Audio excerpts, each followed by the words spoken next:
സൈനൈഡിൻ്റെ മണം ജനറ്റിക്കലി തന്നെ എല്ലാവർക്കും അത് മണക്കാൻ കഴിയില്ല, അല്ലെങ്കിൽ അപ്രിഷ്യേറ്റ് ചെയ്യാൻ കഴിയില്ല. അതൊരു ശതമാനം ആളുകൾക്കാണ് ആ മണം സൈനൈഡിൻ്റെ ആണെന്ന് തിരിച്ചറിയാൻ കഴിയുള്ളൂ. ഇപ്പോൾ കുറച്ച് പേർക്ക് പറ്റും, എനിക്ക് പറ്റാറുണ്ട്.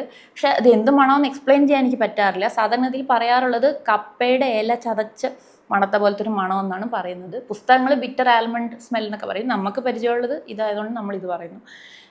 അത് ചില ആൾക്കാർക്ക് കിട്ടും. അപ്പോൾ അങ്ങനെയുള്ളൊരു കേസ് വന്നാൽ, സൈനൈഡ് ആണോ സംശയമുള്ളൊരു കേസ് വന്നാൽ അങ്ങനെ മണം കിട്ടുന്ന ആൾക്കാരെ വിളിച്ച് നമ്മൾ മണപ്പിക്കും. പിന്നെ മണം നിങ്ങൾക്ക് കിട്ടിയാലും കിട്ടിയില്ലെങ്കിലും കുറേ നേരം അത് മണത്തുകൊണ്ടിരുന്നാൽ തലവേദന വരും. സൈനൈഡ് അത്രയും സ്ട്രോങ് ആയിട്ടുള്ളൊരു പോയ്സണാണ്.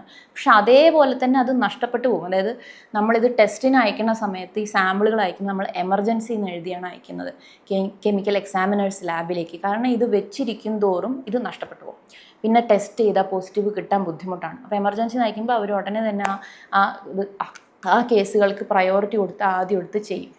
മേ ബി അതുകൊണ്ടായിരിക്കും നമ്മൾ ഫേമസ് ആയ ജോളി കേസിലൊക്കെ അവർ കുഴിച്ചെടുത്തപ്പോഴൊന്നും അത് കിട്ടാറുന്നത്. അത് വെറുതെ ഉടനെ ഫ്രഷ് ബോഡി ചെയ്താൽ തന്നെ പെട്ടെന്ന് നഷ്ടപ്പെട്ടു പോകുന്നൊരു സാധനമാണ് സയനൈഡ്.